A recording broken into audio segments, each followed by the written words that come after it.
No, it's 50 degrees this morning. Oh, wow. Cat wouldn't even stay out.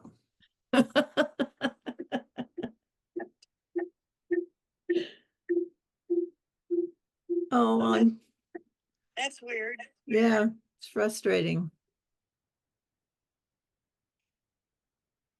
Yeah. Let's see.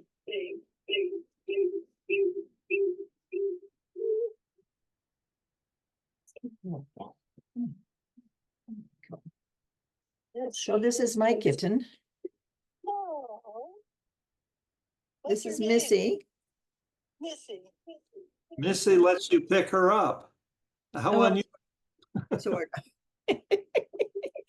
She's got this beautiful collar. I don't know if you can see it, but it looks like Ruth Bader Ginsburg's collar. She's got this ruff along and this collar that goes down. Yeah. Yeah, I've been so sick and in and out of stuff since we got her that I have not been able to hold her like I would normally. I couldn't bend over to pick her up for half the time, and then I was gone for a week, so she's a little wilder than she would otherwise be. Yeah, they miss us when Yep. we're not there, and they let us know. Yes. You ungrateful son of a gun. I was in an interesting talk this morning with a group, and two people presented, and it was very interesting. They were both men, and neither one had ever experienced empathy in their life. And then they both had situations that prompted them to open themselves up to their own emotions and that kind of thing. So it was very interesting hearing their story and seeing how important empathy and values have become to them now in their life. It was a really nice conversation.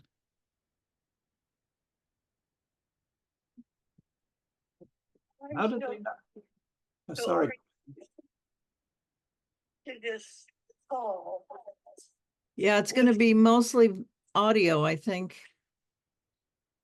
I can see both of you. I can see all three of us. Oh, And I can hear you, all three of us.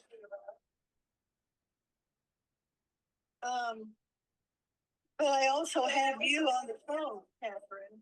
yeah, because that's the only way we can hear you. Huh. Yeah, that happens. I mean, I've been in plenty of meetings where that's happened. Yeah, I don't know what it is either. No, I don't.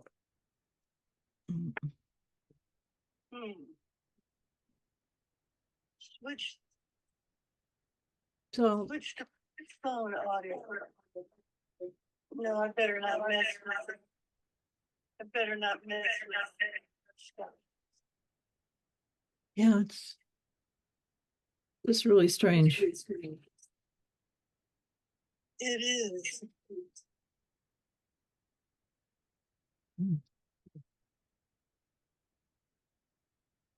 Should I leave and try to come back?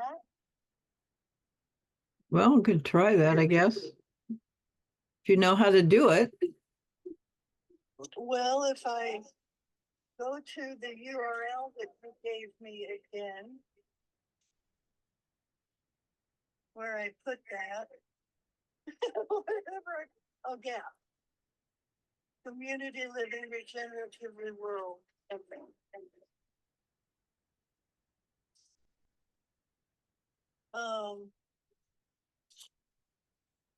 Let me try. Yes.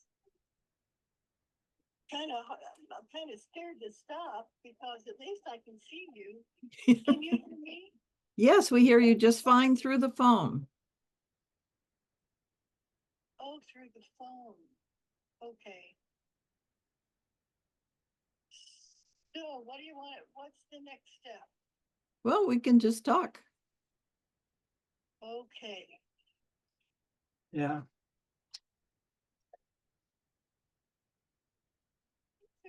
Yeah, it seems getting harder for you too. In different ways. Yeah, everyone's got something on him Yeah. at this, well, they do at younger ages too, but they can ignore it. But you can't when you get Yeah. 80 Yeah. or Yeah. Yeah. Well, Yeah. Robert, I really enjoyed the conversation with you the other day. I'm so glad. Please feel free to call anytime. Well, and you call, I gave you my phone number, so you feel free to. Okay. And I'll be direct. I mean, if I am busy, I will tell you, but I will call shortly. I'll give you a time when I'll call you back. Okay, I can hear you both on the computer, but you Sure. can't hear me. That's correct. Huh. Except on the phone. Correct. Huh, that's weird. I can hear me on the computer in the background. Well, and there is a little bit of an echo. That's true because you're hearing both. Yeah, that's what does it. Feedback. Yeah. Okay.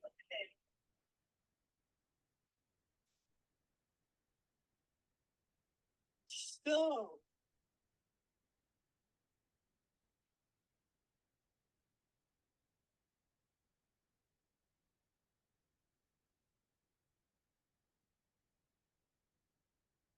Yeah, we were exploring a little bit about the difference between empathy, compassion, and sympathy. Yeah, well, I've never heard anyone just I could say objectively admit that they have never felt empathy. I mean, that's really something. Yeah.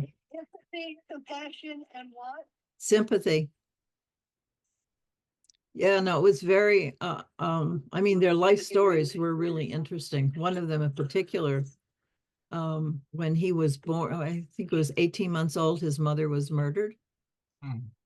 And his grandparents thought that his father was partly responsible. Wow. So he learned that when he was 9. He learned what? That his mother had been murdered and his father was at least partially responsible. Okay. And his father was alive and he was seeing his father. His father was into drugs.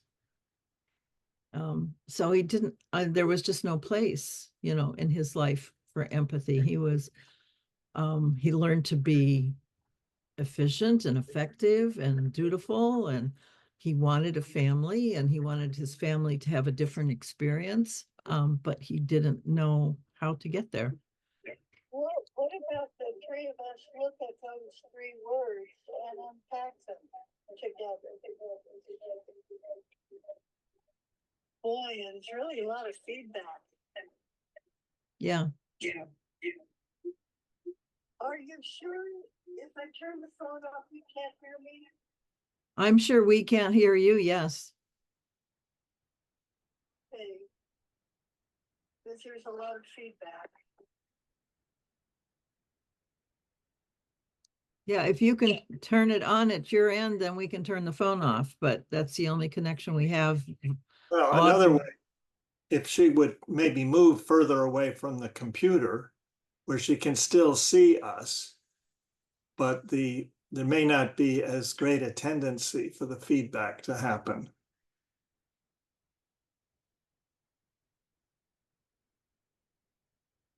Because the phone needs to be close to her for her to speak into it. Yeah. Can you hear me with this at this distance from the computer? Yep. Well, then why do we need the phone? We are only hearing you on the phone, Annie. We are not hearing you through the computer because your audio is turned off. Right, and I wonder why I can't turn it on. Yeah, I don't understand that either. So you hold space bar temporarily or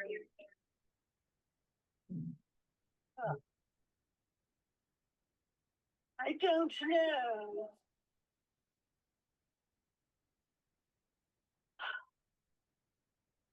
Hmm.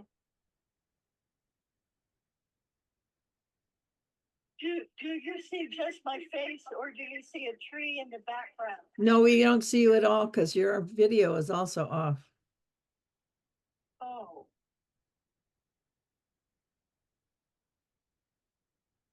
I wish I knew what to do. Yeah, I don't either.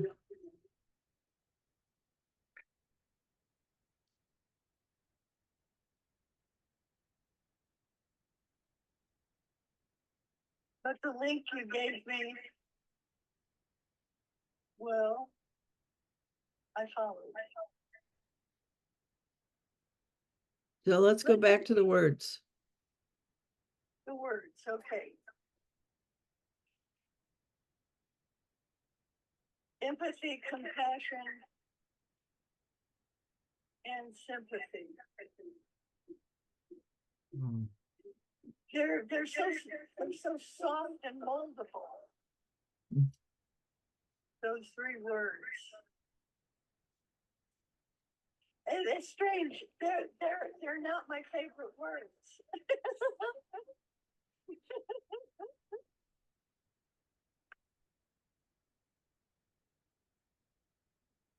Well, I have one question about those words, one perhaps connection. I would think that curiosity would have a lot Mm. to do in terms of molding how people use their heart realm, basically, you know, to feel Right. presence of another. I knew this kid in New York when I was young 20s. He was maybe 12, and kid who lived in Harlem, and he was very funny and out front. He was talking about all them people who have their fraudulent, you know, issues, complexes. I'll always remember. It was just beautiful, and he definitely seemed to have his feelings open. Mm-hmm. Just the very fact, he said, "How do you know I don't have a gun?" I said, "I don't, you know, I don't know." He says, "Well, don't worry. I enjoy talking to you."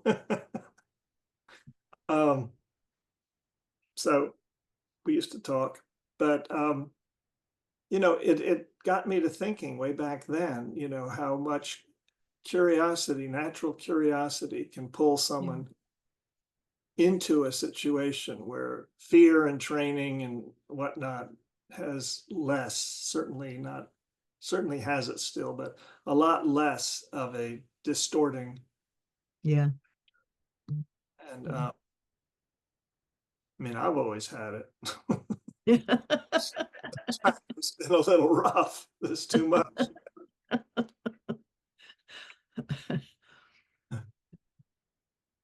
No, I think you're right too. A curiosity opens you up to exploring the possibility of similarity. Yeah. Being open to that instead of Basis of understanding and empathy right, exactly. and Yeah. compassion even. Yeah. Yeah. How did these fellows sort of return to the heart realm, so to speak? The main guy had, well, when he divorced his first wife, he and had kids at that time, so he felt very much a failure.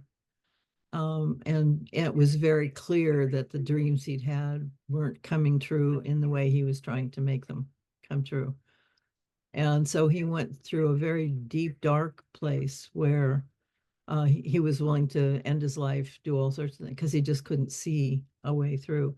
And he didn't talk about what the turn was exactly or what instigated that, but he's a reader, and he began to understand he needed to love himself and that he had to have empathy for himself. And that sort of opened up that space for him. Yeah, and he quoted a number of authors that he'd read, some of whom I've read and some of whom I haven't, as really helping him see and figure out those possibilities. And the other man, I had a very different way of presenting his story, so I can't answer that question. But they were both really clear that that had been a big part of their life. And that opening up to their own emotions. Oh, one of the other experiences he had an ayahuasca journey. And he said it wasn't a great journey. It was disappointing for him. But he said in the next few months, he started to realize that he could not hide his emotions. He couldn't get away from them. They were just in his face. And so he got to experience a lot of emotions. I've heard other people say this too. I mean, I don't know what I like. I don't know what I don't like. It doesn't matter. I just do what needs to be done. And I've had that experience actually. I don't have a favorite book. There's a lot of books I value. I don't have a favorite book. You know, I don't have a favorite color. I don't think like that. But he started to say, gee, I want to play an instrument. And gee, I like potato salad. He didn't realize, you know, and he was able to experience those things, which before he hadn't. He'd eaten potato salad, yes, and it was there and that was fine. But he hadn't connected, it hadn't evoked anything from himself toward it. And after the ayahuasca thing, he couldn't help but be in that relational experience. So he got to really experience his emotions and his caring for and his engagement with life. So he's very much now about meaning and meaning in life and doing things that give life meaning, in his work and his new business and that kind of thing.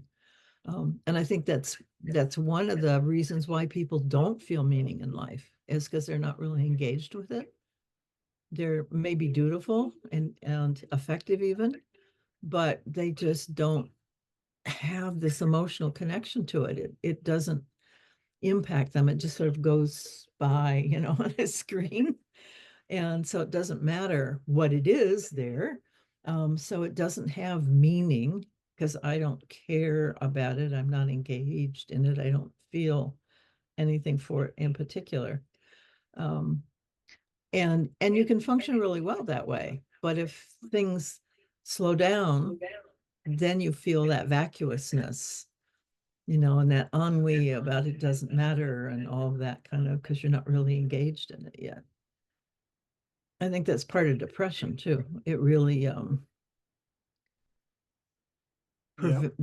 that feeling of separateness and loneliness prevents you from really engaging or allowing yourself to experience anything internally from the external world. There's really that cutoff. And so it doesn't matter.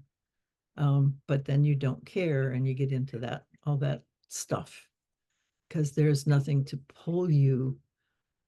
connect you from yourself to the external world in that kind of way. There has to be that kind of connection. I talked a little bit about the indigenous way of raising kids and how different it is because they are constantly connected to their ancestors.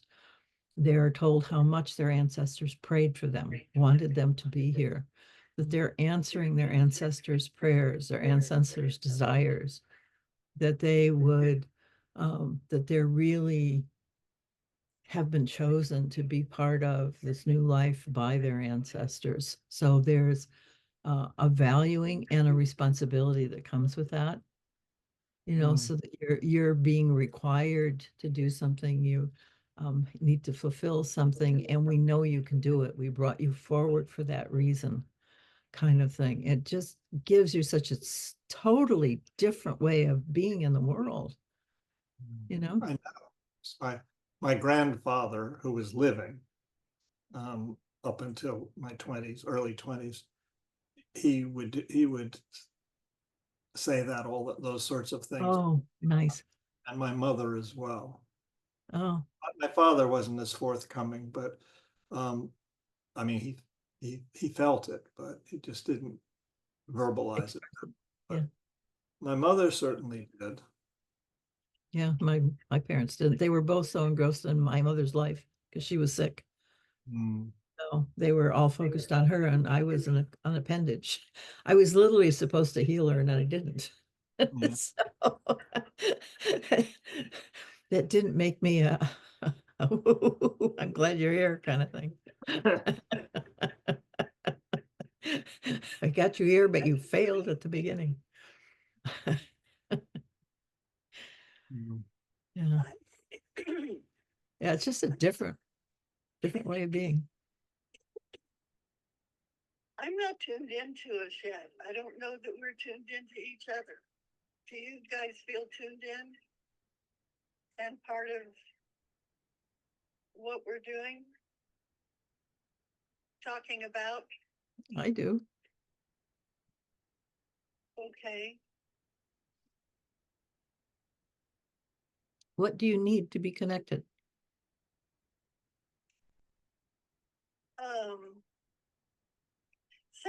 Some of it is technological here. Mhm. The technology is. So can we transcend that?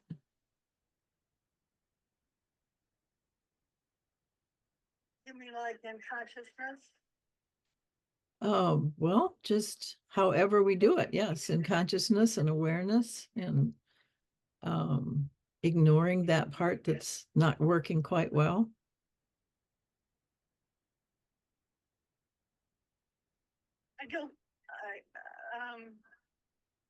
Yeah, I'm not sure what to do to feel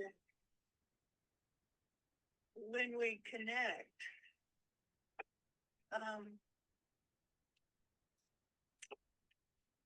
I think I should just be disregarded at this point.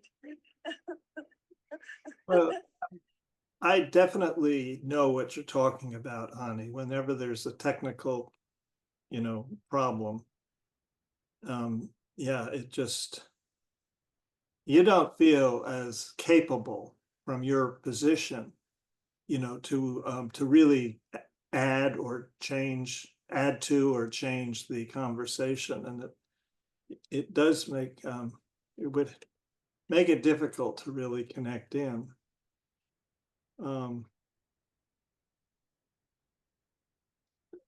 If the it is the are the what do you call it, the waves of vibration still happening, the feedback, because one Yeah. thing you could do is cover over your microphone. No, I'm not having any feedback. Okay. Well, I do, but it's more distant now. But I can still hear what I'm saying after I say it. Yeah. Coming back. Yeah. If you covered over your microphone, your computer wouldn't be picking it up, and so there would be less feedback. So cover up the computer microphone. Yeah.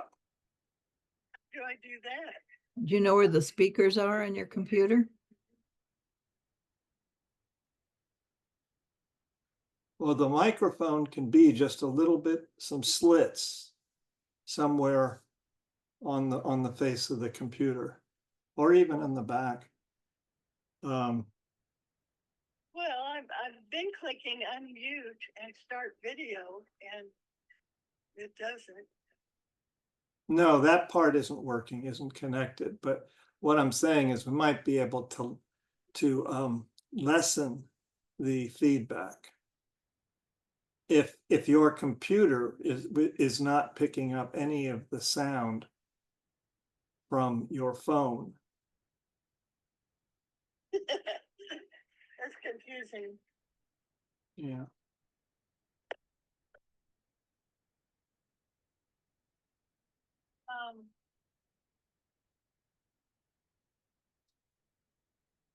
So what? We're just stuck with these three words: empathy, compassion, and sympathy. So empathy is not a favorite word for you?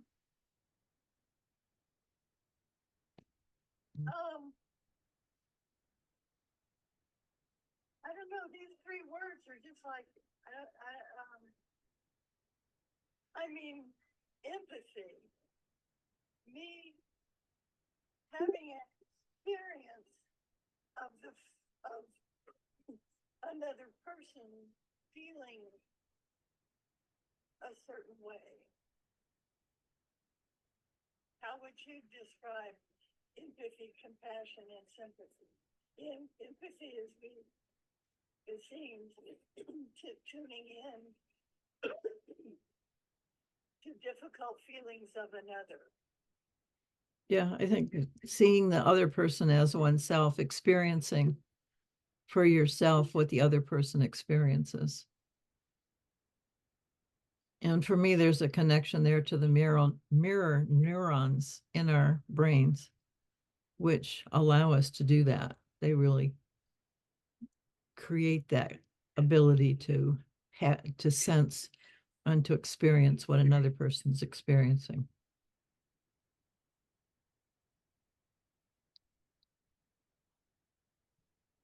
Well, what are we attempting to learn or formulate in looking at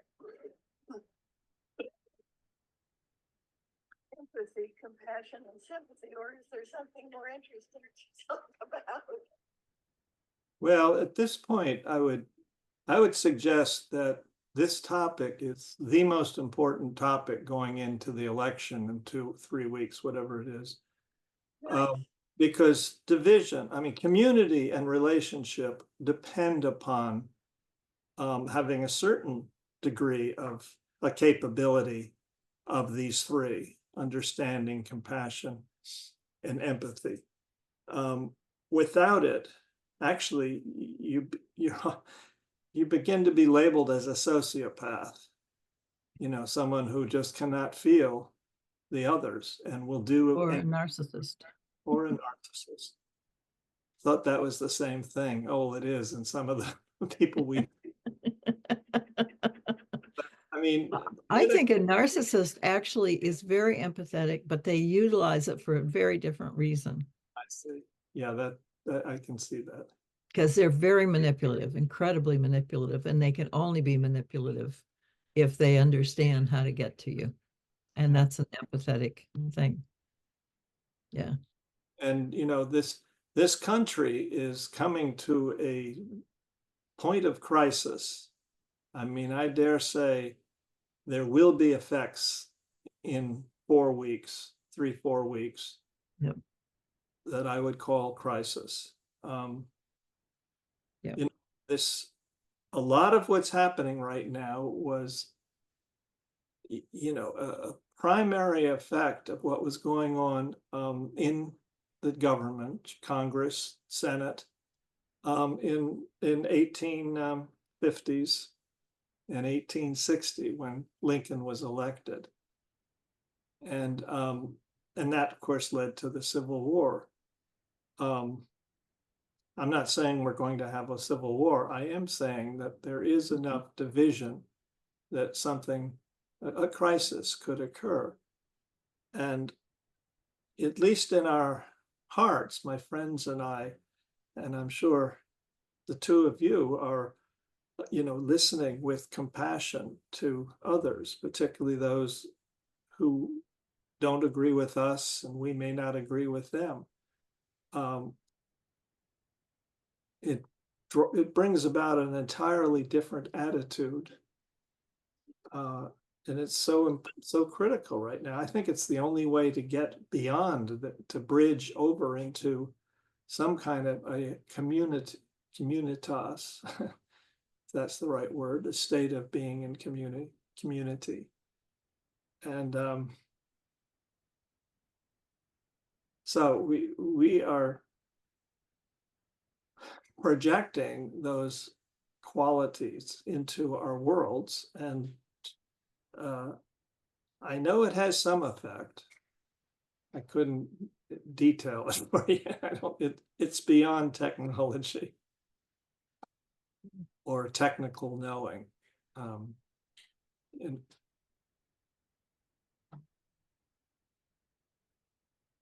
what do you think of that, Kathryn? I think you're absolutely right.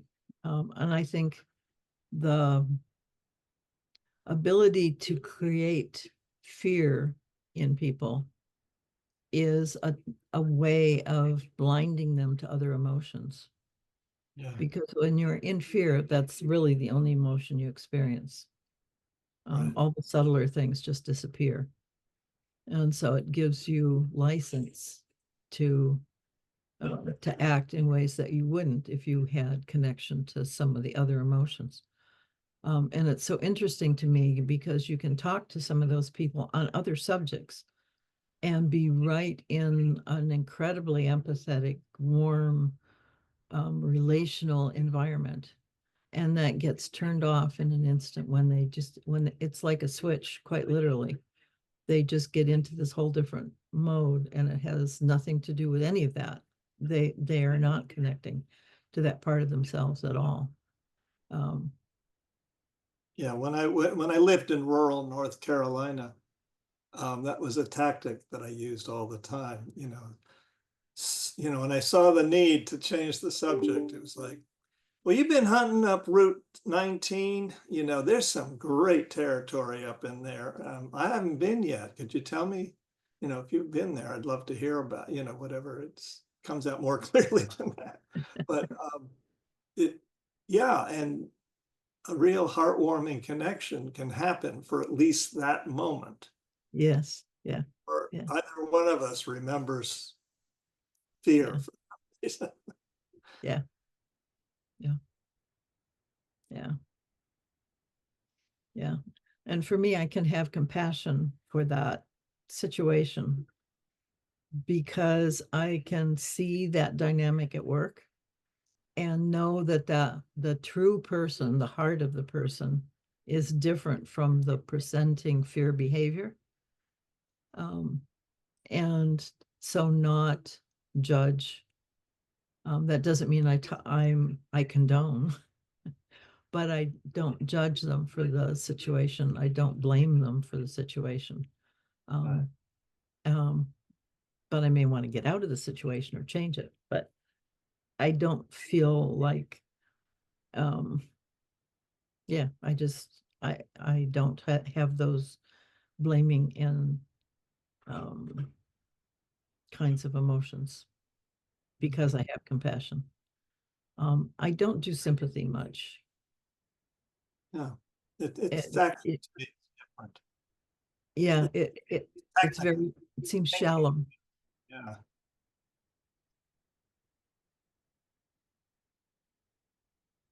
Yeah, What the opposite of empathy is?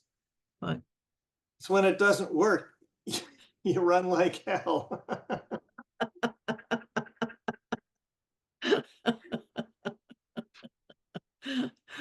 I, I've been in those situations. Yeah, I avoid people that I find are not empathetic. It was, yeah, I'm thinking of the minister of our last church who was a narcissist. And I'd never experienced narcissistic behavior before, so I didn't quite understand what was happening. I could tell that he was unconnected. I could tell that he didn't he couldn't understand how to care about people in certain situations. So if I went to him with a problem, he would sort of pat me on the knee and his eyes would get really big and he didn't know what to say. He didn't have any idea of how to respond to that. He felt like the message I got was, I'm not responsible. I have nothing to do with that situation. And it just took me a long time to understand it. But his need for adulation and his need to be right was an interesting thing to experience because he would conflate things. For instance, as a minister, he gave sermons. And one of the things I heard from spontaneously from people who'd walk up to me who didn't even know me and say things like, well, it'd be really nice to have more spiritual sermons. So he was very into John Fox and a lot of New Age stuff. And I talked to him and I said, well, you know, you have all these interests in the spiritual realm. You could talk about those. They would be very interesting to people. Oh, he was willing to do that. But then the president would say, yeah, you should really do more spiritual things. And he'd say, you can't tell me what to talk about. You have no right to control what I have to say. And he could not see or react to the need of the congregation to hear more spiritual things unless it was evoking from him what he thought about that. He could hear, yes, you want to hear my feelings about that, but he couldn't respond to other people's needs because he felt their needs were trying to control him. Yeah.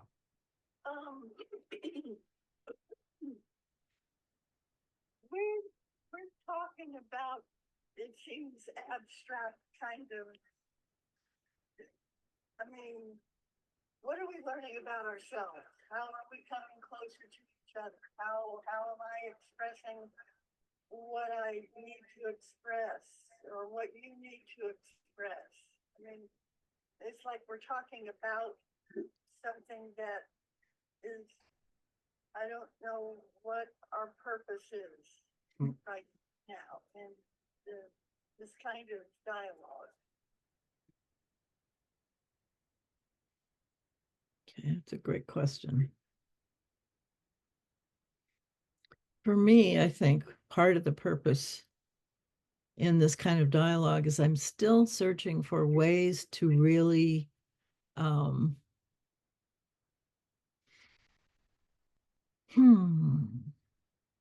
come to terms with those kinds of situations where the lack of empathy and the lack of compassion are so strong in other people that it makes it really difficult to interact with them. And I've certainly chosen just not to interact with them. I don't feel I can trust that people who do not have that kind of empathetic because they are not thinking of me at all. So I don't feel safe in those situations. I feel very, very vulnerable and very open to attack, actually. So it makes it really difficult to work with or interact with them in any really meaningful way, because I simply don't trust that anything that's said would be followed through. Things could change arbitrarily that would have nothing, and it has nothing to do with me. There's no way I can protect myself from the capriciousness of the other person's behavior. And so it just feels like a very unsafe place to be. And I wonder, I'm just thinking of Elon Musk, and his absolutely obsequious behavior to Trump in a giddy kind of childish, oh my God, isn't it wonderful expression. And I want to say that their obsequiousness, obedience, is a way of feeling safe in what they sense also is a capricious state of being. But it's like, my love for you will make you take care of me no matter what, even though I don't understand anything else. Because you want my love and I'm willing to give it to you, and therefore that will keep me safe. And it doesn't. It doesn't. But I mean, that's the only way I can understand the willingness to be in such a, for me, incredibly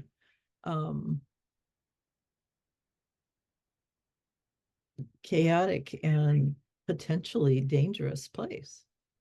Yeah. You know? Yeah. Well, it's the worst thing I can think of is a man, it's usually a man, but women do it too. Just holding you hostage to machine gun fire, conversation. In other words, you say something and they've got to retort instantly. And they'll draw out whatever direction they want the conversation to go to. It's totally about control. And that's one of the reasons I say that, we're in a precarious situation right now, because politics has become that to a large degree. And some candidates are managing to hold back. And others, well, it's almost as if that kind of dominant conversation has become, the absolute norm. And they're getting very good at it. Yeah. There is a technology around being able to control a conversation like that. Yeah. Yeah. And, Yep. And if the world gets divided in that way, we are in real trouble, because to me, the ultimate in humanity is that we work together in oneness of spirit, not oneness in what we have to offer. No, there's 8 billion possibilities there, but oneness in spirit, that we have a sense of why we're doing it, purpose, shared purpose. Yeah. And so empathy, understanding, and compassion are absolutely critical for understanding how another person sees these things, because we will be different. There's 8 billion of us with 8 billion, incredibly attuned computers in our head, our minds, that have developed in completely different ways. And unless we're willing to extend ourselves into that way of living or thinking, we're not going to have any common ground. And right now, more than ever, we need common ground. Ourselves into what way of thinking? What I'm hearing in what Robert said is extend ourselves into each other so we can feel and sense that we have that shared understanding of purpose. Or and for me, that's lead to it. I mean, we have the curiosity to find out what the background is. Yeah. Particular person. And yeah.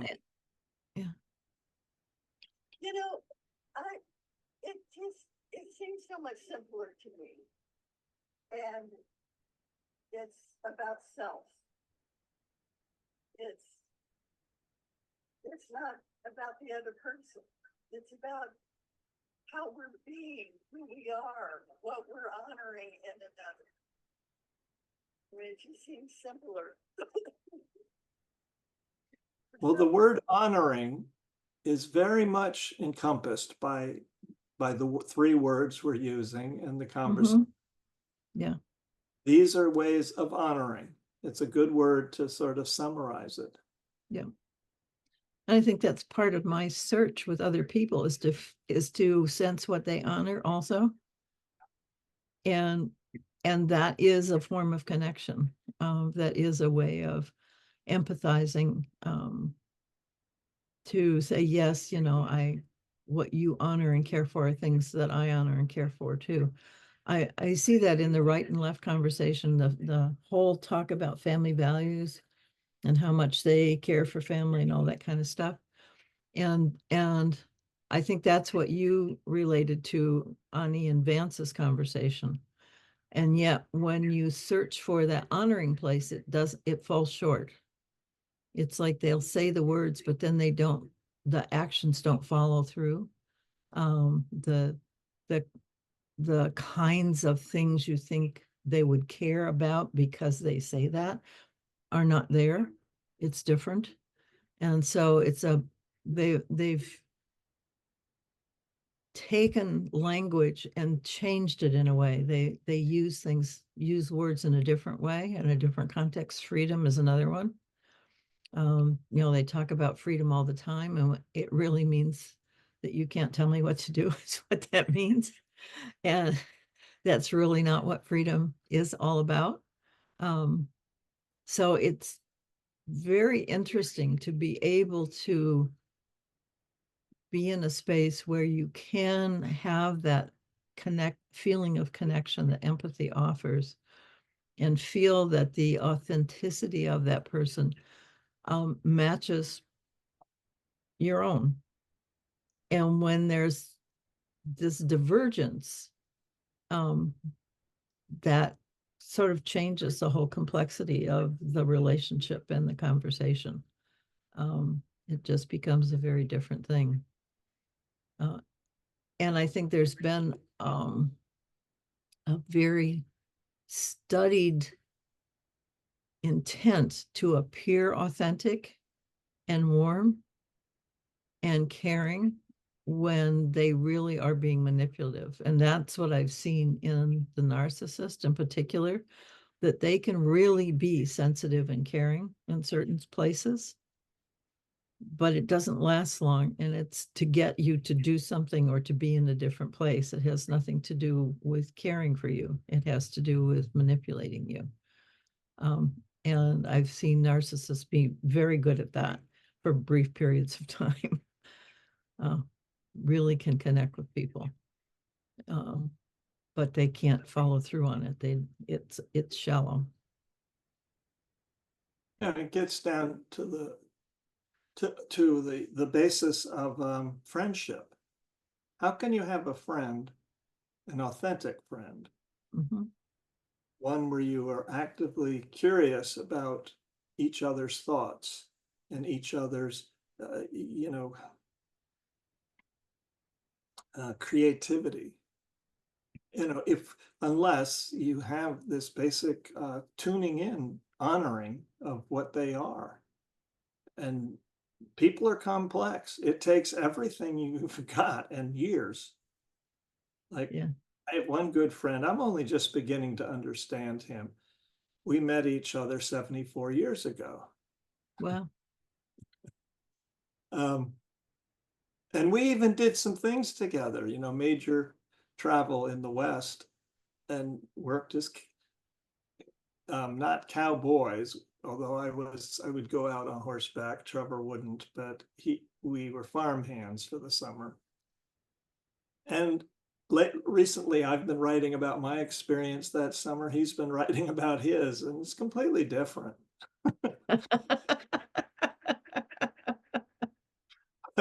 But it does help to sort of bridge the gap, to see what he's saying and wondering how I might have written that. You know what I mean? I mean, it takes curiosity and often years. Yeah. Yeah.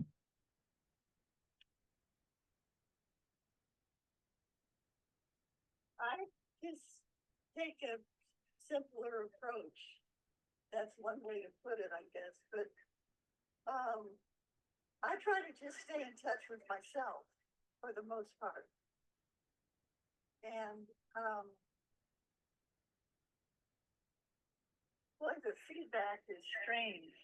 You guys can hear me, right? Yep. I'm hearing me in the distance. But this conversation brought what came to me in this conversation is the book When Society Becomes an Addict. Oh, yeah. Because such a focus on what's out there, on the social, or I don't know, when society becomes an addict, like there's something outside of ourselves that we absolutely vitally need and must have. And I don't think that's not how I want to live my life. Yeah. That's not the relationship that I have.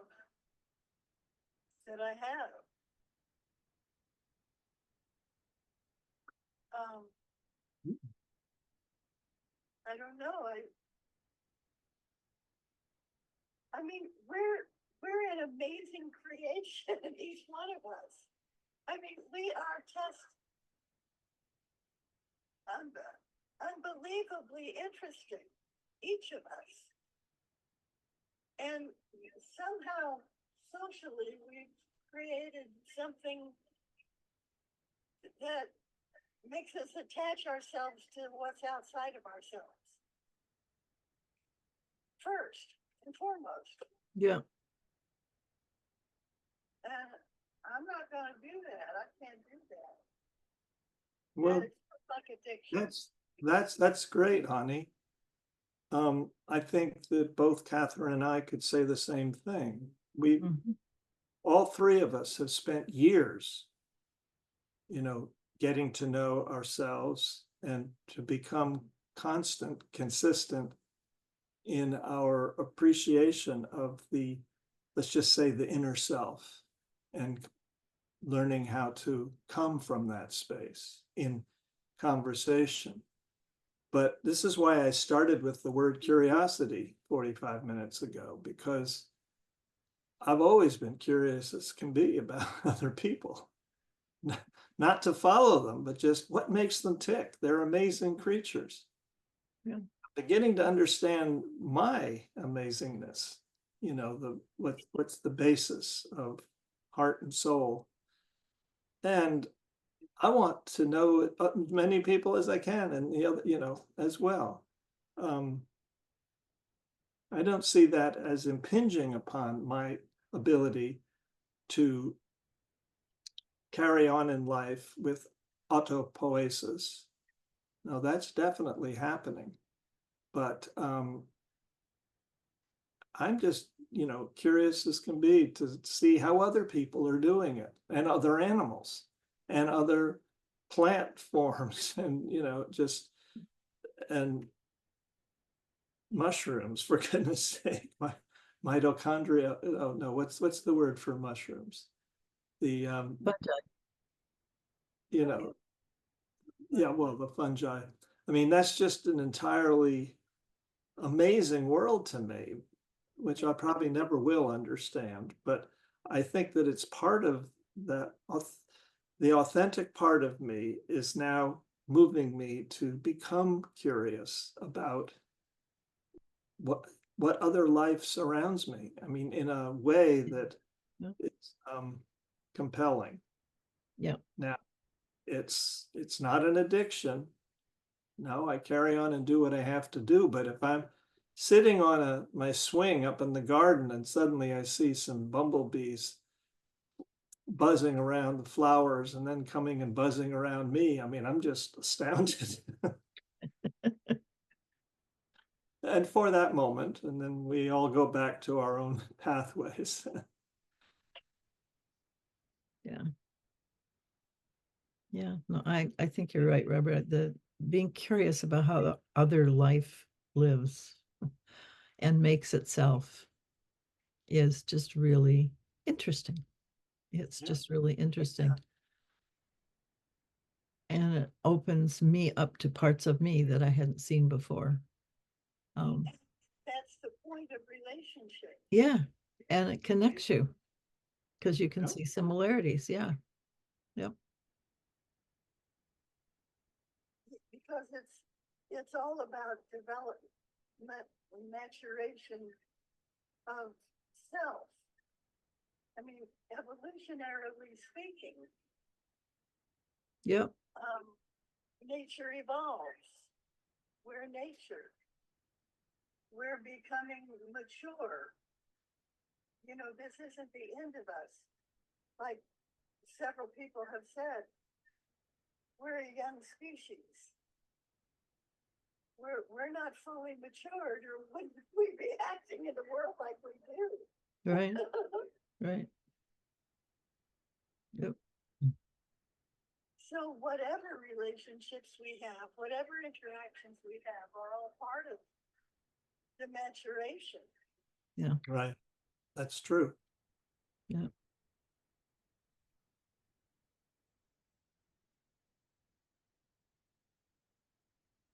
But it makes sense that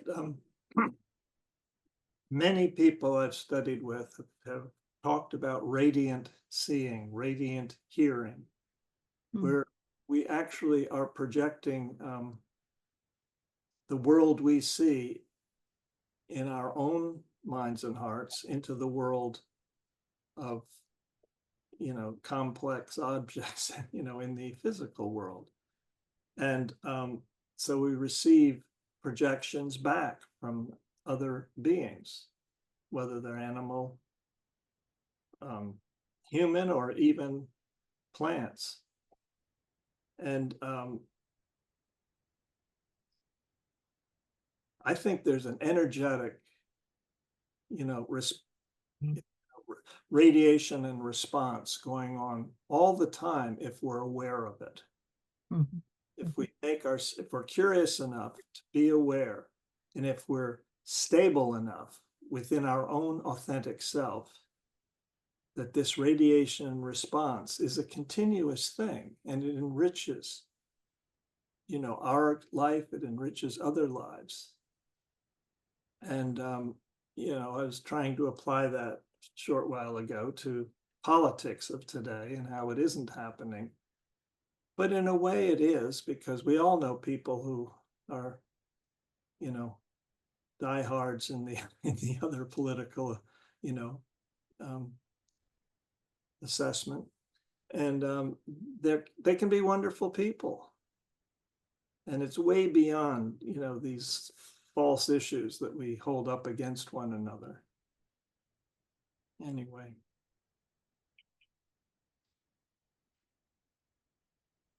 Well, Ani, I'm really glad you could join us as much as you could join us this week. At least you're kind of back. Yeah, I'm Good. kind of back, because I want to be part of this. So maybe next week will be better. Computer will behave and you'll be able to turn on your audio and video and really be here. Right. Well, I feel like I am. Good. Good.